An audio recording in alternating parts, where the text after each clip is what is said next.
Hey everybody, I hope you had a nice snow day on Friday and are having a nice weekend. Somebody asked me to go over numbers 28 and 29 from the 2019 practice, which are actually FRQs that come after all those multiple choice. So I thought we'd look at A because it is a little tricky with the K and the P there. So for what values of K and P will this piecewise function be continuous and differentiable at x equals 1?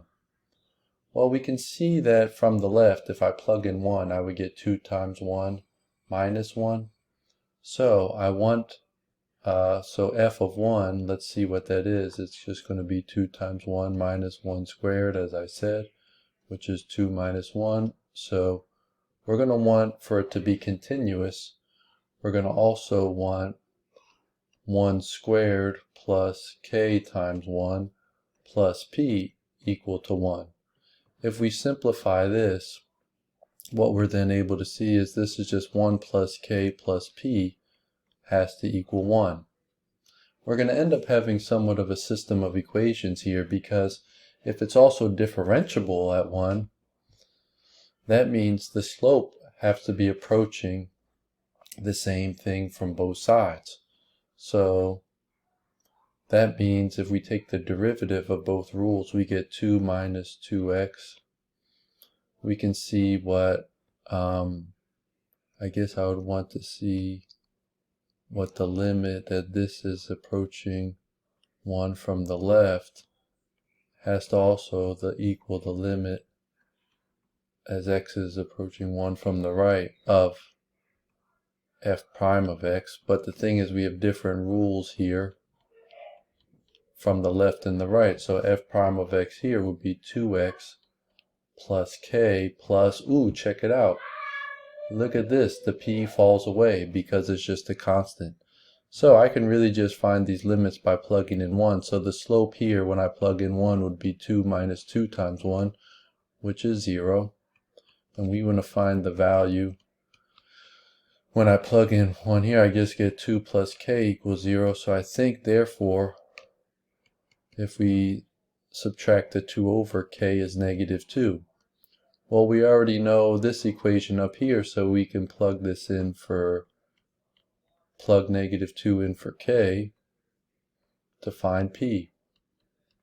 So I get negative 1 plus p equals 1. If I add the 1 over, p is 2. So I found the values for p and k. A little bit tricky, but it is a system. I think we had one like this before on an FRQ. So that would make it differentiable because the derivatives, we can double check at 1.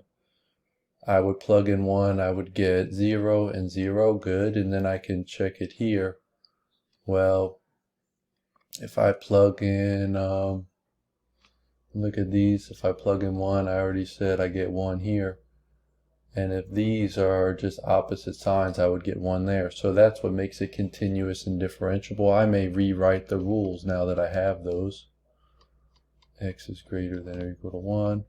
And we said that k is negative 2, so let me make that minus 2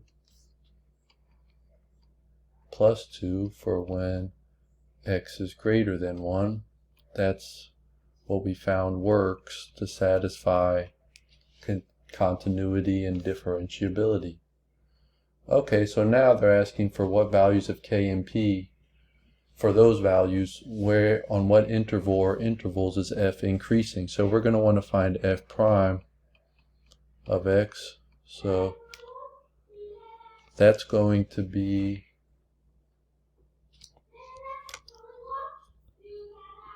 yep, yeah.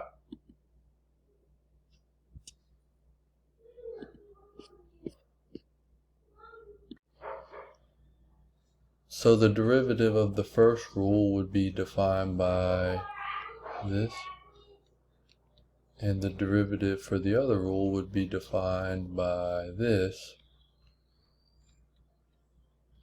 So what we can do is find the critical values. So for 2 minus 2x, we set that equal to 0. And we can also set this one equal to 0. Yep, give me 1 sec. So this is a little interesting with the piecewise, because if I add 2x, you see the critical value for this is x equals 1. And if I subtract 2 and divide by 2, the critical value for the second rule is -1. However, if we make a sign chart for each, we only really care up to 1, because this rule is only defined up to 1.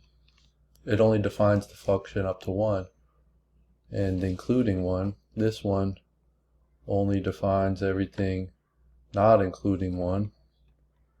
So the thing is, it's only going to change at -1. Otherwise, we just want to find the sign. So if I plug in something like 2, I think did I write the wrong? Okay, yeah, I made a mistake. What the heck?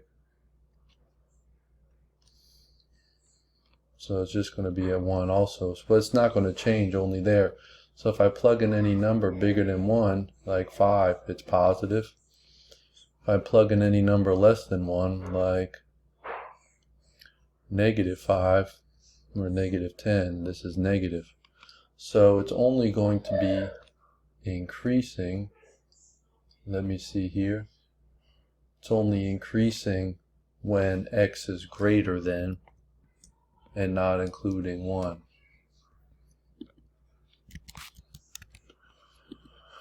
We never put our answers in here. We said k equals -2 and p equals 2.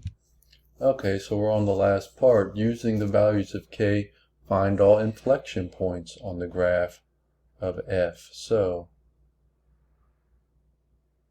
support our conclusion. So for c, we're going to use the second derivative, of course.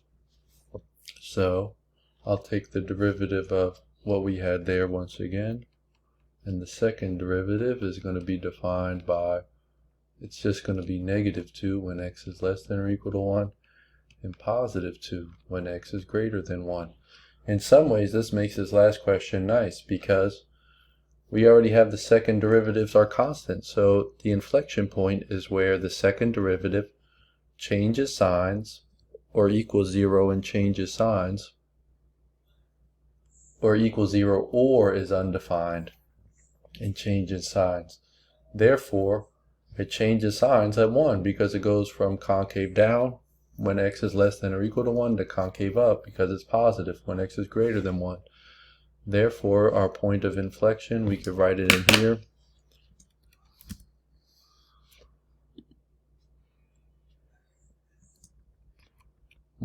I keep using the wrong keyboard. When x equals 1, because the second derivative, or I could say because f double prime of x changes signs. And of course, if this were the test, I would have my work, hopefully this work over here would be shown on there. However, in checking I guess in looking at how this question is asked, it doesn't say find all x values, it says find all points. So I guess we have to do the point 1 comma, then we actually have to find f of 1.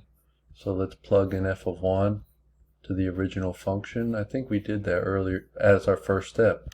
Oh yeah, 1. So it would just be the point 1, 1 is the actual point of inflection. Changes signs when x equals 1. I mean, just trying to be thorough as possible in my explanation. It came in 5 minutes under the given time per FRQ, even while explaining it. So that's good. I'll stop the video there and send this out in case folks were wondering about this one, because the piecewise function did make it tricky, especially this first one where finding k and p and needing to sort of use the original function and its derivative to find that.